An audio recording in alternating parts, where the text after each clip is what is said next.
스승의 날과 생일만 되면 항상 찾아와 감사 인사를 전하던 아이들이었어요. 지난 2010년부터 2021년 초까지 강원도 춘천 만천초등학교 농구부를 맡아온 전나영 전 국가대표 출신의 코치가 취재진을 만나자마자 꺼낸 얘기입니다. 사랑으로 키운 제자들에게 지난 2021년 고소당해 아동학대 혐의로 재판을 진행 중이던 전 코치는 지난 14일 1심에서 징역 1년 6개월의 집행유예 2년을 선고받았습니다. 이에 전 코치는 재판 결과에 불복하여 즉각 항소 조치를 했습니다.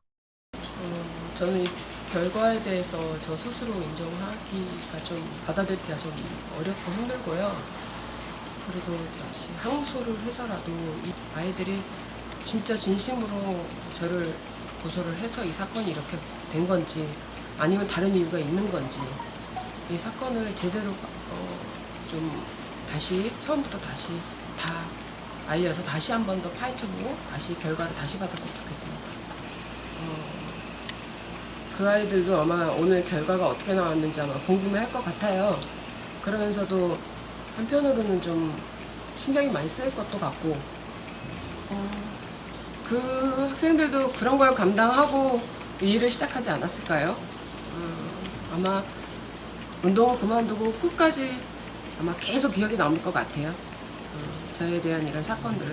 앞서 전 코치가 만천초에 부임했던 시절인 지난 2013년 12월 말부터 2020년 초까지 약 7년에 걸쳐 8명의 학생에게 지속적인 폭행을 가했다는 이유로 2021년 4월 11일 전 코치 앞으로 고소 고발장이 접수됐습니다.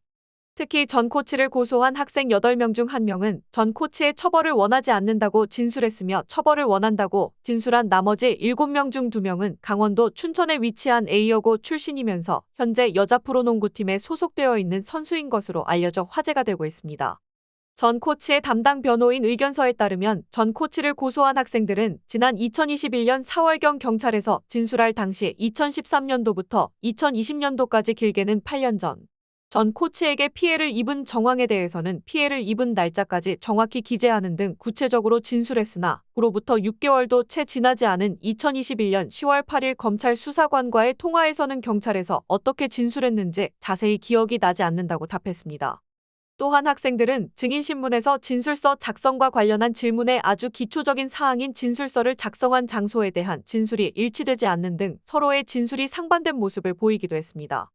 이렇듯 전 코치를 고소한 학생들의 진술에 대한 진위 여부가 재조명되는 가운데 전 코치의 항소에 따른 2심 재판 결과에 대한 귀추가 주목됩니다. 파이널즈는 전 코치 폭행 사건의 발단에 의문점이 있다고 보여 취재를 계속 이어나갈 계획입니다.